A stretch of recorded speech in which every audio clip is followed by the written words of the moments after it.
20 years, that is how long you must wait before you can even run for president of Real Madrid. Longer than most players' careers, longer than some marriages. And if you do qualify, you must also post a bank guarantee of 15% of the club's budget, roughly 187 million euros, backed by your own personal assets. The incumbent? Exempt. No guarantee required, as long as the board's results are strong enough.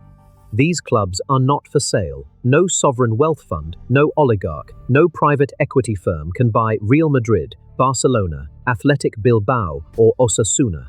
There is nothing to purchase. They are owned by their members. A democracy that, on paper, sounds noble. But look closer. The rules that protect the club from hostile takeovers also lock out challengers. Barcelona, with a weaker guarantee, sees real contests. Real Madrid, almost none. So how do these member-owned giants survive without a billionaire to inject capital?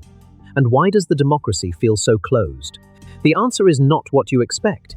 It is a story of survival, sacrifice, and a single flaw built into the foundation. The same trait that made them invincible is now the one that could break them.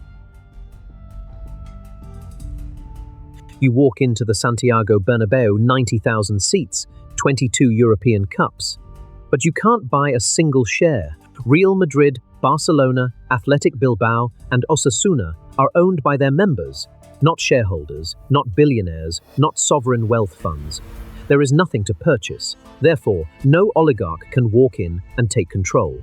But the democracy is not what it appears. To challenge Real Madrid's president, you need 20 years of uninterrupted membership, longer than many players' careers.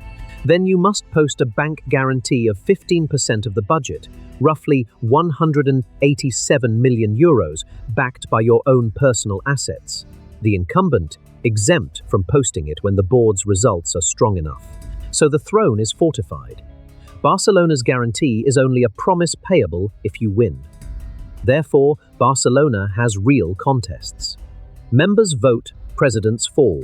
Yet member ownership has a cost, with no owner to inject capital. Barcelona's squad cost limit plunged to minus 144 million euros in 2021-22, the only negative figure in the league. They survived by selling 25 years of television income. But if no one can buy these clubs, how do they stay competitive? Imagine a sovereign wealth fund worth hundreds of billions. They want to buy Real Madrid. They fly to Spain, meet the board, open a checkbook. But there's nothing to buy. No shares, no equity, no stock ticker. The club isn't a company you can acquire. It's a private association. Therefore, the only path to control is the presidency, and that path is walled off. To even stand for election, you need 20 years of uninterrupted membership, longer than many players' careers.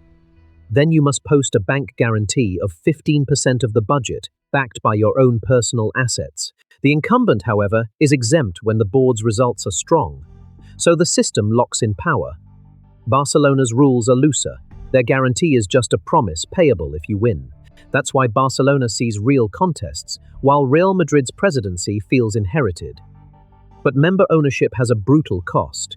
With no billionaire to inject capital, Barcelona's squad cost limit once fell to a negative figure. They survived by selling decades of their television income. So the democracy protects the club from takeover, yet it also starves it.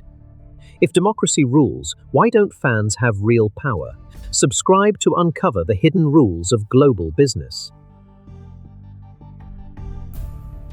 To challenge the presidency of Real Madrid, you don't just need ambition, you need a membership card that's 2 decades old, longer than most players' entire careers. And then you need a personal bank guarantee worth a fortune, backed by your own assets. The incumbent, however, is exempt from posting that guarantee when the board's results are strong enough. So the same rule that keeps outsiders out also locks the current president in. The barrier isn't just financial, it's structural. The club's statutes were written to protect stability, but they also protect power. Barcelona, by contrast, demands only a promise, payable if you win. That's why Barcelona sees real contests, real campaigns, real turnover. Madrid sees coronations. The democracy exists on paper, but the price of entry is so high that only the incumbent can afford to run. Therefore, the question isn't whether members can vote, it's whether anyone can actually stand. And that raises a deeper puzzle. Why does Barcelona have real elections while Madrid doesn't? Barcelona's squad cost limit went negative. The only club in the league with a negative figure, no owner to write a check, no billionaire to cover the gap. Therefore, the club did what no sovereign wealth fund would ever allow. It sold its future. Decades of television income mortgaged for cash today.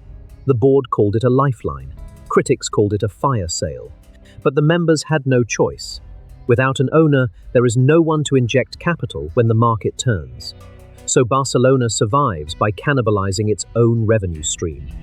The cost of democracy is that the club can never be bailed out. It can only be bled, yet the team still competes. How? By betting everything on the next season, by selling assets that other clubs keep locked away, by trusting that the brand will outlast the balance sheet. But the clock is ticking. Every year the debt grows, the TV money shrinks, and the squad gets thinner. The question is not whether Barcelona can win another Champions League. The question is whether a member-owned club can survive the very freedom that defines it. How do these clubs compete without deep pockets? Athletic Bilbao doesn't just have members, it has a philosophy. For over a century, the club has fielded only players from the Basque region. No billionaire can buy a star from abroad. No sovereign fund can force a transfer. The squad is homegrown. The identity is ironclad. But that loyalty comes with a ceiling. When rivals spend freely, Athletic competes with a smaller pool. They survive because the members vote for stability, not flash. Osasuna operates similarly, a provincial club owned by its people, run on modest budgets, yet still standing in La Liga year after year.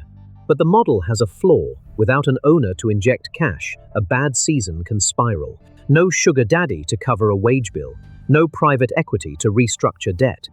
The members are loyal, but they are not rich. Therefore, these clubs must be disciplined. They cannot outspend a crisis.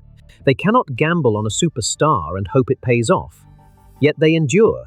Athletic has never been relegated. Osasuna has survived wars, recessions, and the modern arms race of football.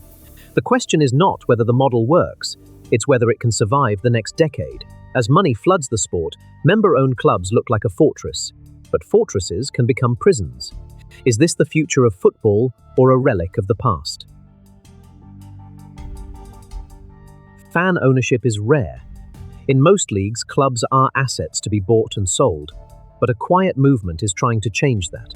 In England, supporter trusts have taken control of lower league clubs, pulling them back from the brink of collapse. In Germany, the 50+1 rule forces clubs to remain majority owned by members, yet even that law is under siege from investors who see football as a product, not a community.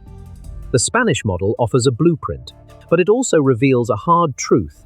Democracy alone does not guarantee survival. Without a billionaire to write a check when things go wrong, a club must rely on its own revenue, its own discipline, its own fans. That works when the team wins. When it doesn't, the fall is steep. Still, the idea spreads. In France, in Italy, in South America, fan groups study the statutes of Real Madrid and Barcelona. They see the independence, the identity, the fact that no oligarch can ever wake up and sell their club to a rival. They also see the risk. The question is not whether the model can work elsewhere. It already does, in pockets. The question is whether fans are willing to accept the trade-off, total control, but total responsibility. No sugar daddy, no safety net, just the club and the people who love it. Would you want your club run this way? They survive by selling their future, and the democracy is real, but only for those who can afford the price of entry. Picture this. A challenger for Real Madrid's presidency must have 20 years of uninterrupted membership, longer than many players' careers. Then post a bank guarantee of 15% of the budget, about 187 million euros, backed by their own personal assets. The incumbent? Exempt when the board's results are strong enough. So the club is a fortress. No sovereign wealth fund can storm it. No oligarch can buy it. But the drawbridge only lowers for the already wealthy. Barcelona's guarantee is just a promise payable if you win. That's why they have real contests. Yet with no owner to inject capital, their squad cost limit hit minus €144 million in 2021-22, the only negative figure in the league. They survived by selling 25 years of television income, a fire sale of tomorrow to pay for today. The lesson, the exact trait that built the empire, is the flaw that destroys it. Member ownership protects from raiders, but also from rescuers. The democracy is a cage with golden bars. You can't be bought, but you can't be saved either. Next time, we uncover the hidden monopoly that controls the world's most valuable commodity, water, and the one company that owns the rights to your tap. This is the Monopoly Matrix, where democracy meets capital.